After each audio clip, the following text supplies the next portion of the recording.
Even though ನೀವು ಹೆಂಗಾದ್ರೂ feel ಆಗಲಿ, but never share. Always speak positive.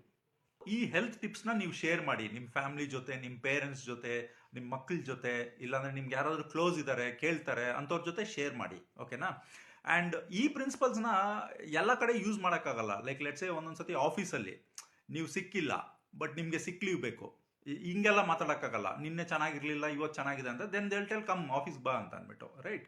ಯಾಕಂದ್ರೆ 90% ಆಫ್ ದ ಪೀಪಲ್ ಸಿಕ್ಕಿಲ್ಲ ಅಂದ್ರೂ ಸಿಕ್ ಲೀವ್ ತಗೊಂತಾರೆ, ಅದು ಕಾರ್ಪೊರೇಟ್ ಲೈಫ್, ಎಲ್ಲರಿಗೂ ಗೊತ್ತು, ಓಕೆ? ಬಟ್ ಈಗ ಡಾಕ್ಟರ್ ಹತ್ರ ಹೋದ್ರಿ ಅನ್ಕೊಳ್ಳಿ, there you have to share exactly ಹೆಂಗ್ ಫೀಲ್ ಆಗ್ತಾ ಇದೆ ಅಂತ ಅಂದ್ಬಿಟ್ಟು ಯು ಹ್ಯಾವ್ ಟು ಶೇರ್. ಇಲ್ಲ ನಿಮ್ಮ ವೆಲ್ನೆಸ್ ಕೋಚ್ ಕೇಳಿದ್ರು ಅನ್ಕೊಳ್ಳಿ, you have to share exactly ಹೆಂಗ್ ಫೀಲ್ ಆಗ್ತಾ ಇದೆ ಅಂತ. ಯಾಕಂದ್ರೆ then only they can help you, okay? But relatives, outside world, friends, phone calls, ಇವ್ರ ಜೊತೆ ಎಲ್ಲ you have to speak what you want, not what you have, ಓಕೆನಾ? So ಅದನ್ನ ಪ್ರಾಕ್ಟೀಸ್ ಮಾಡಿ, ಆ್ಯಂಡ್ ದೆನ್ ಡೆಫಿನೆಟ್ಲಿ ನೋಡಿ ನಿಮ್ಮ ಹೆಲ್ತ್ ಇಂಪ್ರೂವ್ ಆಗುತ್ತೆ. ಇದನ್ನೇ ನಾನು ನಮ್ಮ ಡ್ಯಾಡ್ಗೆ ಲಾಸ್ಟ್ 4-5 ಮಂತ್ಸಿಂದ ಅಂತ ಇರೋದು.